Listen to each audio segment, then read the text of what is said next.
Welcome back to Selling on Giants. I'm your host, Mr. Will, co-founder of Bellavix, an Amazon marketing partner, part of the Global Selling Network and the team behind over $500 million in sales on Amazon and Walmart.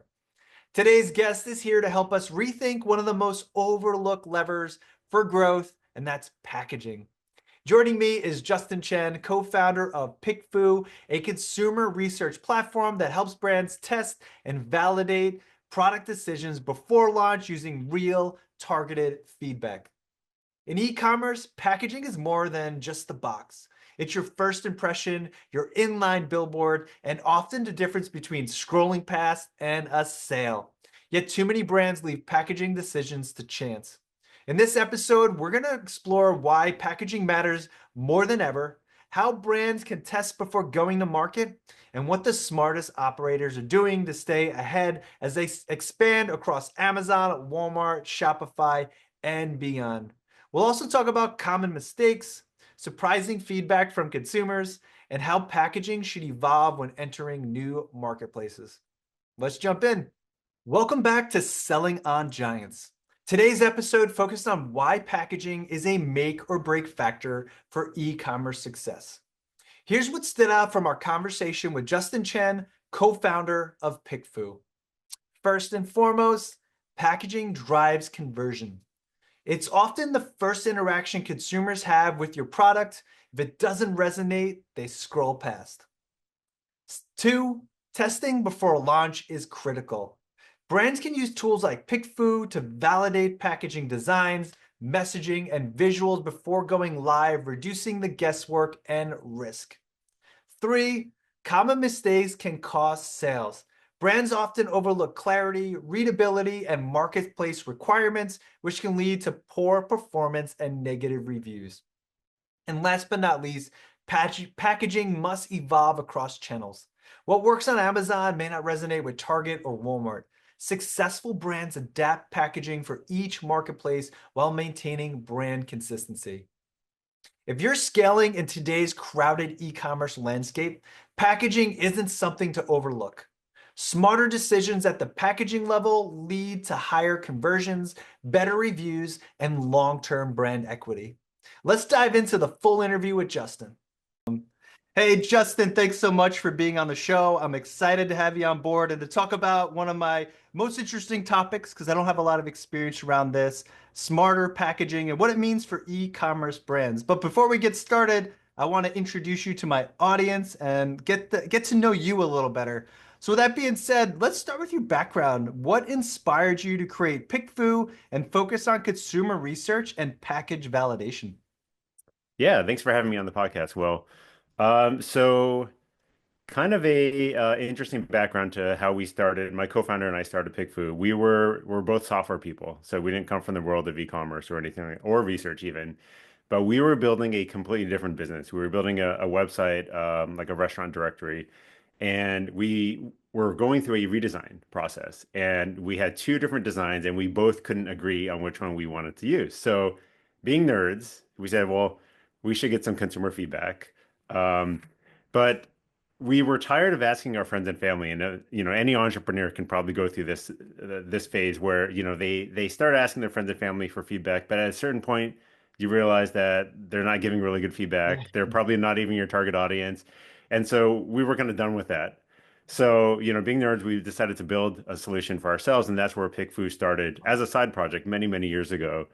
And so we used it to get feedback on two different designs, and we wanted written feedback as well. And so we threw it up on the internet just to see like what would happen and see if other entrepreneurs would benefit from it. And they did. And so like over the years, we saw really interesting organic usage in all kinds of different industries. So we saw authors testing book titles and book covers. We Wow. saw game companies testing characters and app icons. And eventually we started seeing e-commerce brands testing all kinds of things, as you can imagine, because they're making such large investments into their product or their marketing and all this kind of stuff. And a lot of times they weren't getting any feedback. Yeah. And so a lot of times they were flopping. And so they're retroactively trying to figure out like, how do I fix this failed launch? And that's how people found us. That is amazing. And, in all transparency, Bellavix is a big fan. That's the agency that I run. We love PickFu. And it's funny, Yeah, we use it for our e-commerce clients, but we are in the process of updating our website, and we Mm. ran probably like 6 or 7 different tests on themes and pages, and we got some really like what. It's so funny you mentioned friends. What my friends and family voted on, and then what the market said were they were very different. But on that note, you work with sellers from indie brands to major indie startups to major brands. Like, what do you enjoy most about helping them improve their products and decision-making process? Yeah, and that we love being able to work on that full spectrum. And one of the reasons we actually decided to stop working on our other business and focus on this was we just kept hearing such amazing stories about how PickFu and its consumer feedback was helping people make really critical and impactful business decisions. And so I think what's interesting about the full spectrum is we do see kind of the smaller sellers getting their first product out the door and they're seeing wins and you get to ride along with them and that excitement. And then on the other end, we have larger corporate brands that are testing huge campaigns that we're all seeing, on TV or, on the Super Bowl, I think that kind of thing. And so that's also exciting because um, we like to say that it's consumer insights for non-insights people. And that kind of works in two different ways, right? Because if you're a small brand, a solo entrepreneur, you don't even have a team, so you don't have an insights team. So of course, you're not an insights person. And so we try to make it easy to use for you. But even for the larger brands, a large corporate brand that has an insights team, typically those insights teams are only for larger studies, larger decisions that they're Mhm. making, strategic things that are going to take many weeks or months and cost, 5 to 6 figures in spend. But if they're trying to test something smaller like a packaging tweak or, what marketing creative that they want to use on their product detail page, they can't go to their insights team. The insights team is going to laugh at them and say like that's too small for us. And so that's where we come in where the non-insights folks, the designers, the marketing managers, the product managers of all these different teams, brand managers can now run their own insights without having to have the expertise Yeah. of figuring out how to, find the panel, do all the data Yeah. quality filtering, write the questions, do all the analysis. So we try to do all of that in a, easy to use package.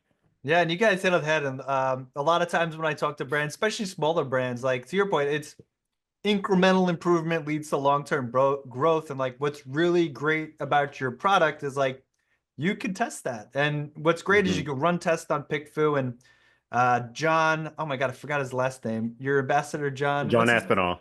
John Aspinall. He has a really good like 3-step process that we have borrowed from him. Don't tell him he might have some royalty checks coming. But it's really effective. And then being able to take that and kind of run it through manager experiments, for example. Yep. So you guys are you really have a defined audience. And any of my listeners who's listening, if you guys decide to use it, it's a really fun and intuitive platform. And being entrepreneurial like myself, it is pretty easy. So you don't need to have a deep layer of insights or in John's case, an IT back, or excuse me, Justin's case, an IT background to be able to use the software. But on that note, let's jump into the main topic. I do not know much about product packaging, so I'm really excited to jump into winning the first click, smarter packaging in e-commerce. So I'm going to start super high level. Why does packaging matter so much in e-commerce? Yeah, so if you think about it, packaging is the first impression. Mm, So as we're browsing, you're searching for typically if you're buying on a marketplace like Amazon or Walmart or even Target, you're searching for something generic, not a specific brand. So, dog wipes or baby mhm, wipes or something like that. You're putting in a search term and then you're just scanning all the different things. Now, of course, the main image that a lot of people talk about is important, but the main part of that main image is the product packaging. And so it really is the first impression for giving a sense of quality, what it is, what it includes, what the quality is, what the quantity is, all those different things. And so if you don't get that impression right, people are just going to scroll past it, right? mm, So even before optimizing your main image, which you can do on some of the platforms, you want to try to get the packaging right. And there's a lot of different schools of thought around different approaches, and it kind of depends on the brand. Some like to go very simple, mhm, some like to be a little bit more detailed, and it also honestly depends on your audience. Different countries also like mm, different things, right? So, are you going to be more factual? on it Hmm. or sell the benefits, right? And that's kind of like a different cultural thing that you'll Yeah. have to navigate depending on your audience. Yeah. It sounds like also depends on your category too, obviously. But you did hit something that I want to dive a little deeper in this. Sure. What elements should brands consider when they're testing their package? Is it, outside of some of the nuances, is it design? Is it colors? Is it copy? Is it imagery? Like what when you're thinking of packaging and maybe running tests or Yeah. experimenting with variations, like what typically should a seller consider? Yeah, it's kind of all of those things. And I would even step back and think about what your target audience, what your avatar is looking for when they're Mm. making a decision about, let's say, baby wipes. So, Mhm. you could even do an open-ended question. So again, think of PickFu or anything like this as a digital focus group. So if Yeah. you had a bunch of parents in a room and you asked them what's important to you when you're buying baby wipes or deciding what baby wipes to buy, Yeah. and they're going to give you a bunch of answers. Maybe it's around are there chemicals in it? Mm. What's the quantity or the value of it? Things like that. And so those are probably things you may want to emphasize on your packaging, right? So if quantity or you know, no chemicals added is an important thing, maybe that should just be on your packaging. Sure, you may want to put it on the main image, but even better if it's actually on your packaging. So that's where I would start is kind of like thinking about what information you want first. Then I would, start looking at color. And this is where you can start looking. Obviously, you probably have your brand colors, but you may want to look at what your competition is doing. Um, and there's two approaches to that, right? One is you want to be part of the category, or you want to stand out. Mm. And so when you're scanning the search results, maybe you want something to pop. And we actually had a brand, Angry Orange, which was one of Oh, Thrasio's cool. famous brands. And part of their redesign, so they did a packaging redesign on PickFu. Oh. And I don't know if you've ever seen the old packaging, but it was very, I would say, homely, home designed. It was fine, and Yeah. it was like a home formulation, and so it kind of had like a lot of text, and it was just not very interestingly branded, but they really wanted to make something pop, and so they wanted to make sure that it stood out against the competition, and so what they eventually settled on, based on their testing with PickFu, is a beautiful bright orange bottle Mm. that really just pops, and so like the bottle itself pops when you look for pet deodorizer Yeah. because you don't see many other ones where it's like this bright orange bottle. And so that is a strategy that you could use in your product packaging, trying to test your color against the competition. Mm. And that brings up another interesting point where, it's always important. It's definitely important to test iterations of your own variations, but even more important to test against your competition. So, sometimes people will over-index on like, well, I tested so many times all of my different variations, but it still didn't do well. Yeah. Well, in a competitive marketplace, if you don't then test against your competition, then Mm. what have you really optimized for? Like Yeah. you just found the local maxima of your packaging or your design, but at the end of the day, you're competing in In the this market. absolute marketplace, right?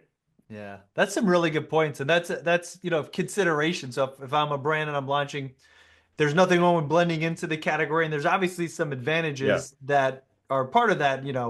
If it's working and it's working well Yep. for others, and maybe you're just trying to get a piece of that, and there's nothing unique. I mean, then it makes That's sense. But right. also an element of having something creative that will show your brand and be different on that page of so much competition. And what I liked what you highlighted too, it's like you should not only be testing against yourself and the variations, but also be testing against the competition. Because to your point, like if you're 5% out of 100, you're just testing against that over and over again.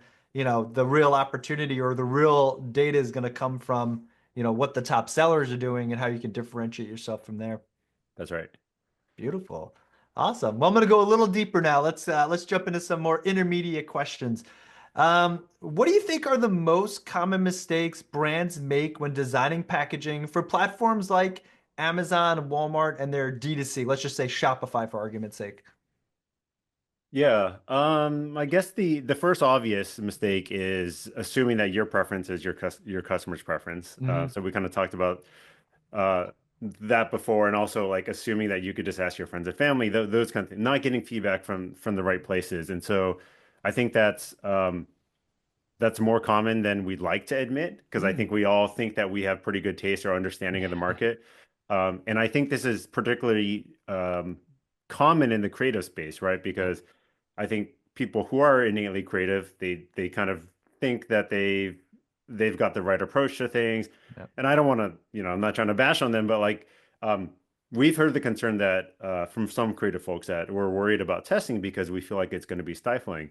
Oh, And the interesting. position that we have actually is that it's the opposite because it allows you to test a wider range of creative directions Mm. and get that feedback as opposed to kind of feeling like you're narrowly within like that defined brand. Hmm. And so we actually had an interesting conversation with the manager experiments product manager at Oh, Amazon Accelerate last fun. year.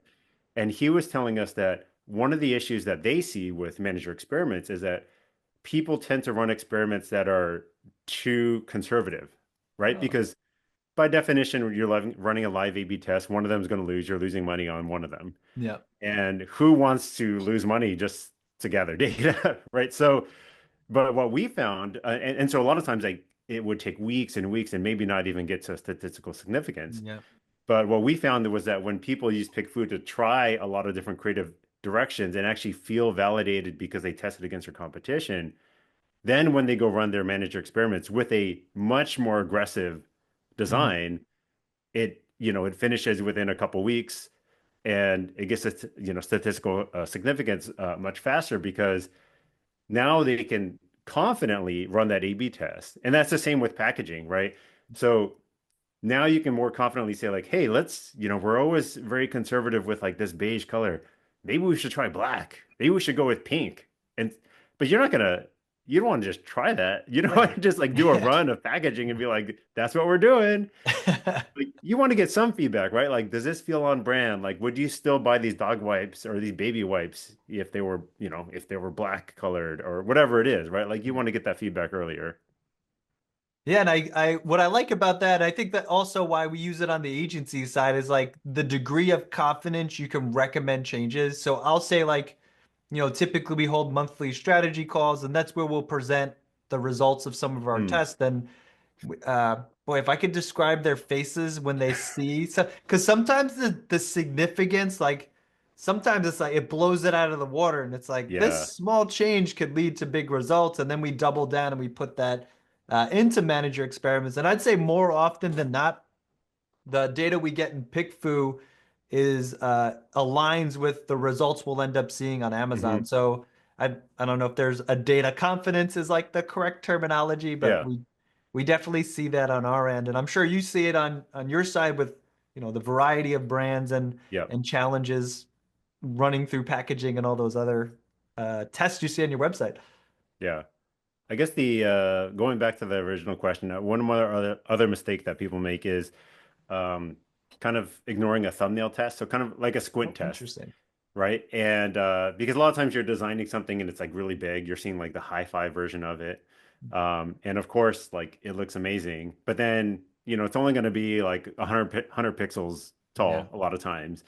And sometimes you'll just see like very small print and which may be fine for when you're holding the packaging, yeah, but you also, like we said, want to make it as useful as a billboard. yeah, And can you make the font bigger? And maybe it'll look kind of ridiculous when you have the product in your hand, but it's going to be a lot more useful on online marketplaces. Even if you go into retail, honestly, like if you could have the wording and the packaging bigger, if it's going to be on a shelf, mm, you're going to draw people's eyes as they're walking by or walking across the aisle. So you really need to think about like how legible it is from a distance or from a very small yeah. form factor. That's a really good insight too. And I got to listen to John speak about testing at one of the events we went to. He was the speaker. And something I took away from it that I'd love for you to elaborate on, but I guess specifically with thumbnails, you have like he said it was like an eighth of a second. Like the time you have to make an impression before somebody scrolls past is like it is super. And then he did Yeah, this weird thing where it was like I showed you something for it was like 2 seconds and took it away, yeah. and it's like, what do you remember? And it's like I didn't remember that much to be honest with you. But can you dive a little deeper on like I guess a little bit about the psychology behind it for anybody who's considering testing thumbnails or currently doing some beta testing? Yeah, I mean, I think the key with that kind of recall test is you're trying to kind of like shake it up for them, like Mm, or I put something in front of them that they latch onto mentally, right? mm, So another example here is not necessarily for packaging, perhaps, but for main imagery, where testing something as you know, you may not think about like the dog that goes on like a pet product, yeah. but the specific dog that you use actually makes a really big difference. And we've seen a lot of different tests of this. And a lot of times people will just choose like, oh, this is my dog, so I'm going to put my dog in it.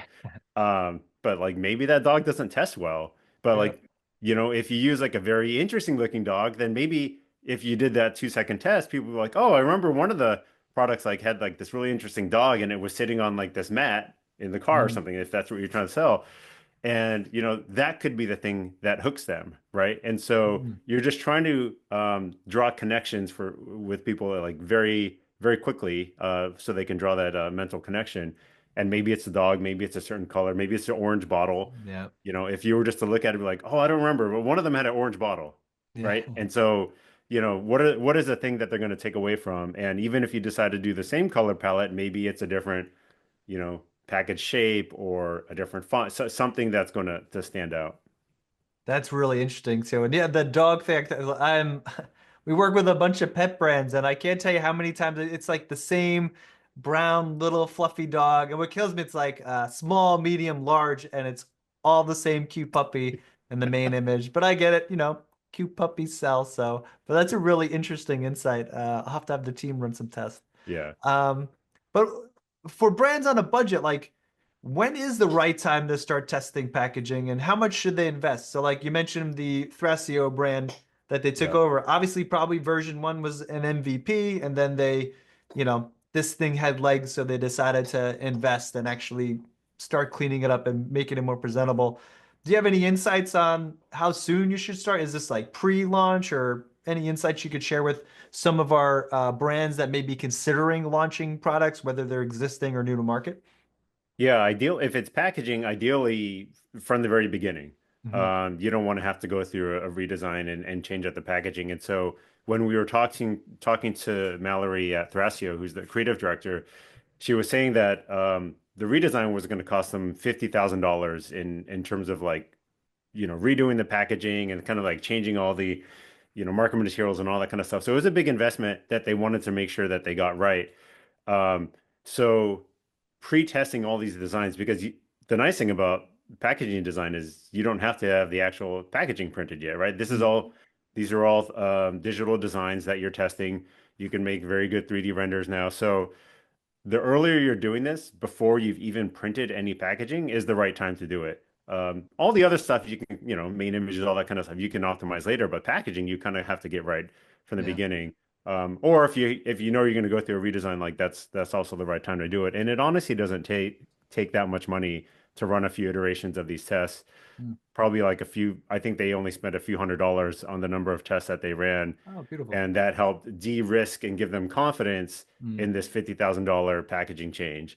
Wow. So, you're going to spend a lot on packaging anyways. Yeah. So what's a few $100s to get it correct? That's really, and to your point, you're not breaking the bank, and to come in with confidence makes a huge difference. And kind Yeah. of why we're talking about that, have you seen packaging evolve as brands scale from like a single channel to multi-channel? Like, have you ever seen them use different packaging on maybe Amazon, Walmart, Shopify versus retail? Or based on your experience, is it always consistent packaging no matter where these products sell as they begin to hit economies of scale? Yeah. Yeah, I definitely I've seen that evolution where when they are smaller, obviously it's easier for them to just do the same packaging across all the different Mhm. platforms. But it does seem like there is a meaningful difference between the buyers who shop on Amazon versus the buyers who shop on Walmart or even Target. Um, it seems like there's maybe Walmart, they're a little bit more value oriented, or maybe they're Mhm. spending a little bit more time on it. So it does make sense to make sure to get feedback if you're gonna make that investment to do packaging variation, to get that feedback specifically from those kinds of shoppers. And on PickFu, we do have different targeting for people who shop on Amazon versus Walmart versus Target. So you can get that kind of feedback. And then even when you go to retail, you do see much different variations in the packaging, right? Because then you even have forgot what they call it, but even like the holders, like the packaging stands and those kinds of things Yeah. are being designed as well because those are essentially advertising pieces. And Oh, so interesting. yeah, so there's testing that needs to be done there, and then depending on where your store is going to be, whether it's rural versus urban, you should also do some testing around those kinds of segmentations Mhm.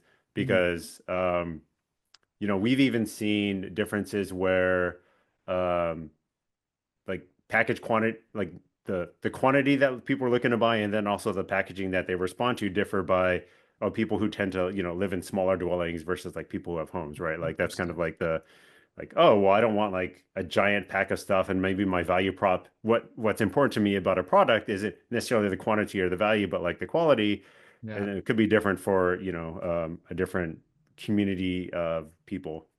Yeah, that's really interesting too. And we work with some major retail brands, and I noticed that what I sold on Amazon and what I got delivered from Amazon versus what I saw in Walmart or Target, Yeah, it's subtle differences, but you're right. Like these big brands, they understand that there's a certain demographic and yep, socioeconomic condition that attracts these type of shoppers, and that it wasn't drastically different, but it was enough for me to notice. And it's interesting yeah, that you kind of see the same thing as brands are testing these different packaging, and it goes to show you how well you need to know your shopper yeah. and their appetite for or their value proposition. Yeah, and I think now that it's becoming easier, not only to make product but also print more unique packaging. You even see people doing things more annual refreshes or even seasonal Mm. refreshes.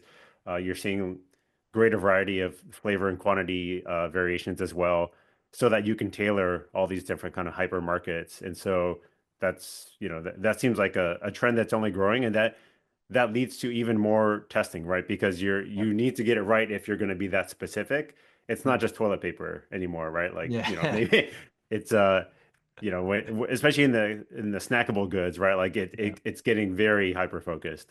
It is too. And honestly, the what did they say? The riches are in the niches. Of being hyper Yep. focused and different is it's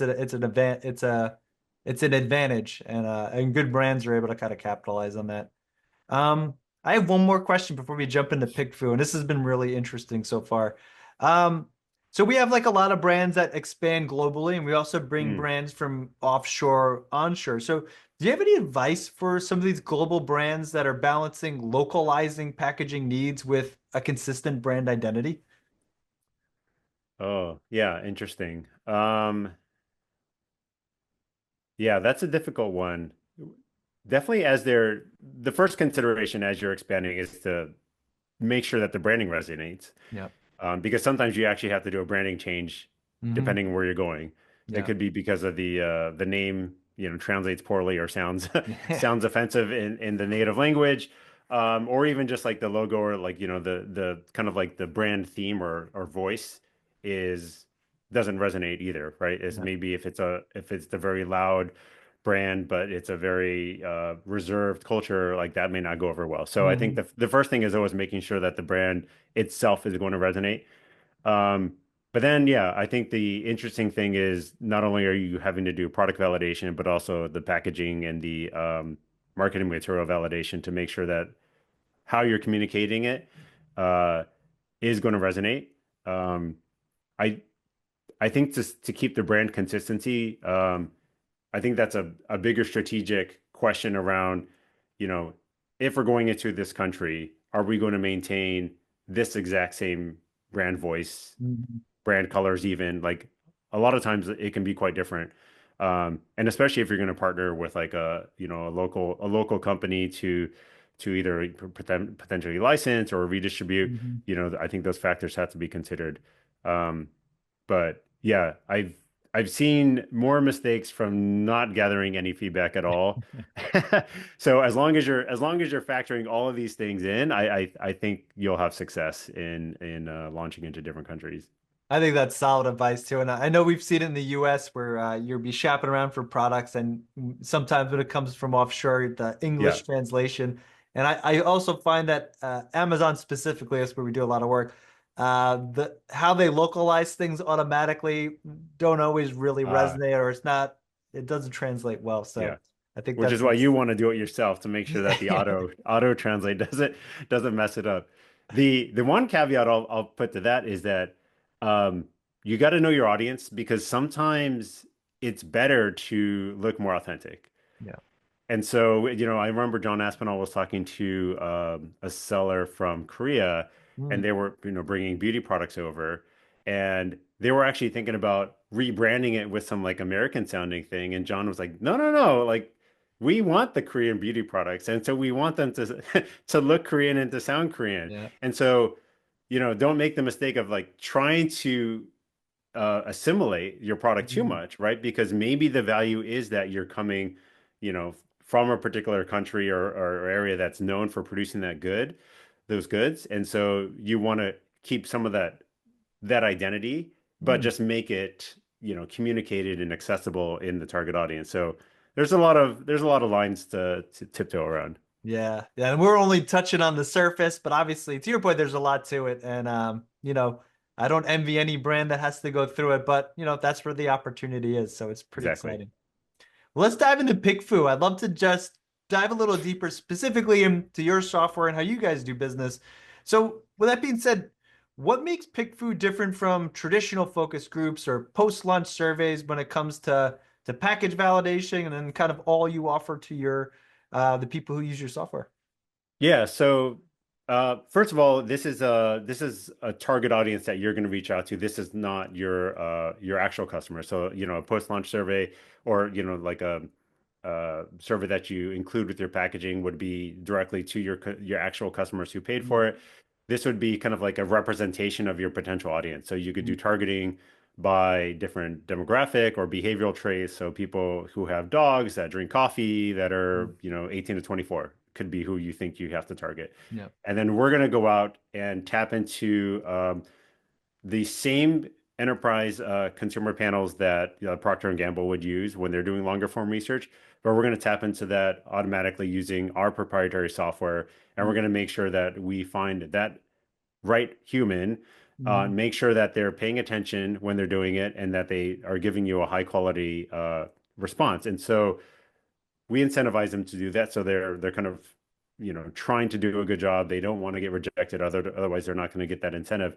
And so that's kind of part of our magic sauce is that we're going to go find your target audience and we're going to try to do it very quickly. So mm, part of the magic is that it's very fast. So, typically if you're running 15 to 50 people, it could be done within 30 minutes to an hour. And mm. so that's a very magical experience. And especially for agencies, like we've seen this a lot of times where the agency will be sitting down with their client and they'll just start the poll like at the start of a meeting, talking about the new designs that they did, and by the middle or the end of the meeting, they've already got a result showing why their design is actually resonating much better with the target audience than maybe what the client originally had.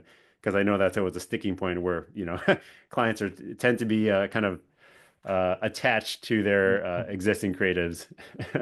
Agreed. To your point with your comments earlier, like creative people could get when they have an idea, they get very very attached to it. So it's hard to Exactly. and it's such a subjective thing. And I will highlight, what's really impressive about your software is the speed. Before I knew about PickFu and other marketing agencies, like it would take, at least 30 days to run some of these tests. The data Exactly. was great, but your data is pretty. So can you dive into the the detail you guys go into? Let's just say Yeah. for package testing, like what are the different layers I would get if I'm running a split test against a competitor or I'm testing different variations? Yeah, so I guess stepping back a little bit to your previous question also, yeah, the best way to think about it is like a digital focus group. And one of the comparisons to working with the traditional approach would be, typically you work with a market research consultant or something like that. You build out a survey, which is typically, many questions, right? Because if you're going to go through the work of contacting these people, you want to try to get as many questions answered as possible. So that typically takes a long time to make sure you get all the questions right. Then there's a process of like, oh, let's go find the people. And Hmm. so that's a separate thing. Then you got to analyze the data, make sure it's all clean and there's, no junk in there. And so that's why it does take a long time. We try to make all of this into a very self-serve package and kind of 80/20 deliver the value. So, maybe the it's going to be more exhaustive if you go with the market research consultant approach, but we think that we can deliver you 80% of the value at a Hmm. much quicker and more affordable cost in this approach. So to your question about the packaging, the way that we set it up is typically these preference tests, is like what we like to call it. So, you would put up your image design against your other image design or against your competitors. You ask a simple question. If you're buying baby wipes, which one would you prefer? And our audience is going to first, they're going to choose which one they like or rank them if there's multiple. So they'll, rank it, one, two, three, four, five. If there's five of them, then they're going to give a written explanation why, which is required, and then demographic information. And so the written explanation is actually where you're going to get the most interesting insight. Hmm.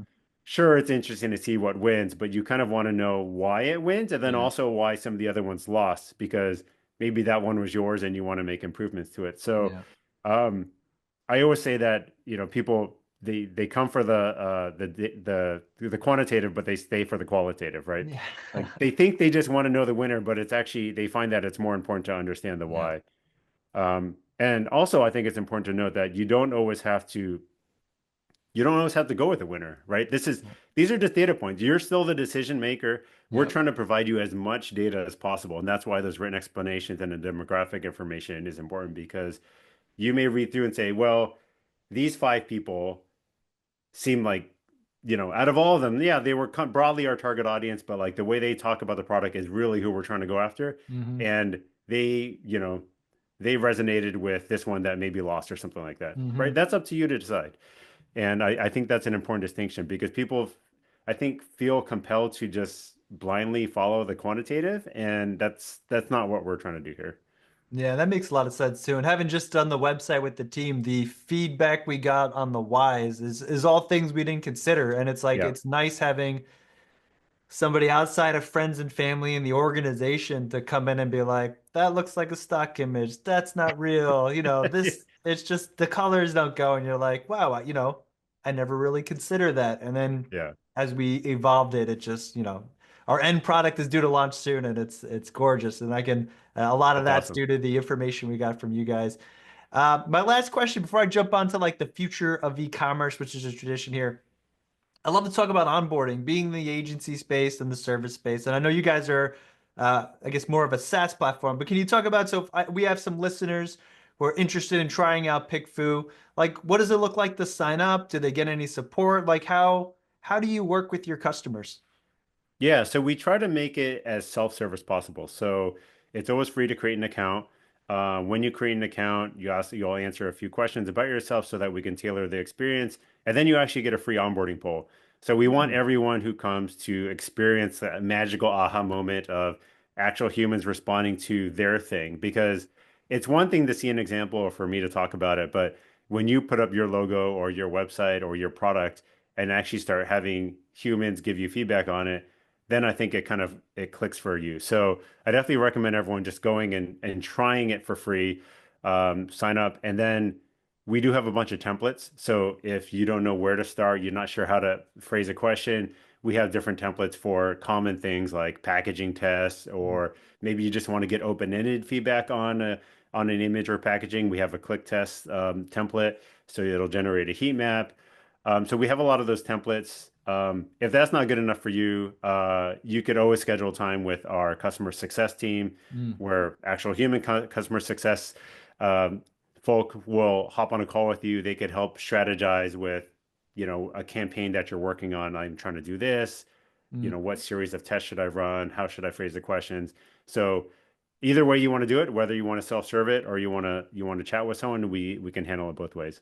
That's amazing too. And we do the self-service, it's very intuitive, but we did have one of your customer success reps actually walk through our entire team Great. on how to use it. We got some really good insights that we actually apply to this day that we didn't pick up right away. So it definitely you have a very knowledgeable team. So Awesome. very, very cool.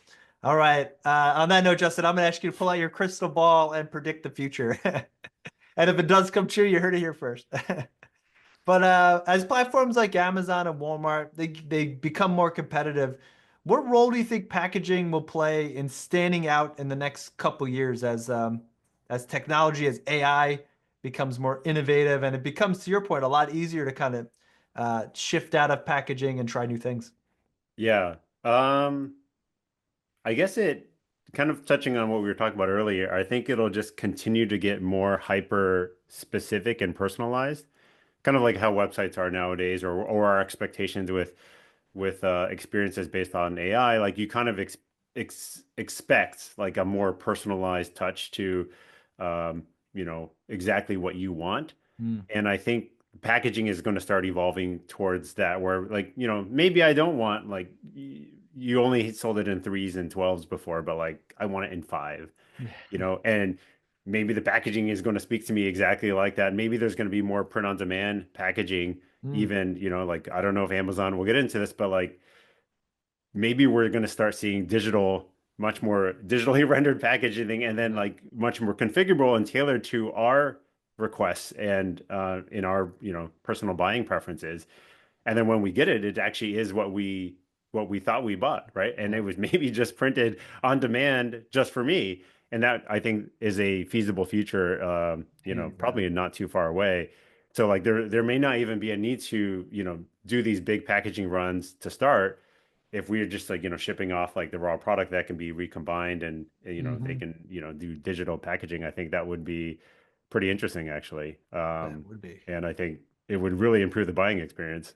Yeah, hands down. And that's a really interesting insight. And I have data we ran probably through your system, but like if I have the search term that's like product oriented on the packaging, it Yeah. leads to better click-through rates. So it just goes to show you, like, Yeah. man, if the if that becomes a real thing where you can swap it out that quick, that would be insane.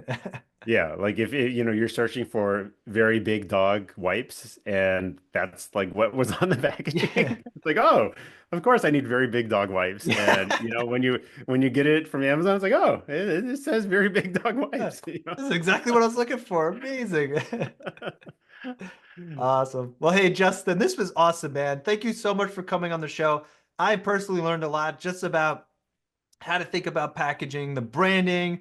We even talked a little bit about international shipping and kind of some of the nuances with that. We talked a lot about PickFu and the value of split testing and going in with data confidence. With that being said, where can our audience find you? And do you have anything in the works that you'd like to share? Yeah, they can find me on LinkedIn. I'm pretty active there if they want to connect with me. Otherwise, just kind of pick Foo, check it out, sign up for free, reach out to the team if you have any questions. Yeah, we actually have quite a bit of product updates coming down the pipeline. I won't spoil it now, but there's going to be a lot of changes and updates to the surveying capabilities. Mm, So maybe stay tuned in a few months for that kind of announcement. But yeah, and then I think we've got a special offer for your audience if they wanted thank to you. try it. If they want to pay for a poll, there's 50% off using the coupon Giants, and I know you'll Awesome. put it in the description below. Yeah. Thank you, Justin. And just so everybody knows in our audience, we'll have the link to the website. We'll have Justin's LinkedIn information, and we'll also have the promo code Giants, but it'll be linked there in the show notes down below. Once again, Justin, thanks so much for joining us, and we'll catch you next time on Selling on Giants. Thank you. That wraps up today's episode of Selling on Giants. A big thank you to Justin Chen from PickFu for sharing why packaging is one of the most important yet overlooked drivers for e-commerce success. If you want to take the guesswork out of packaging and make better product decisions with real consumer feedback, head over to pickfu.com. Link is in the notes below. For Selling on Giants listeners, use the code GIANTS to get 50% off your first poll. GIANTS, Giants. If you got value from today's conversation, make sure to follow, subscribe, and leave a review wherever you're listening. It helps more operators discover the show and join us in these tactical conversations. Thanks for tuning in, and we'll see you next time on Selling on Giants.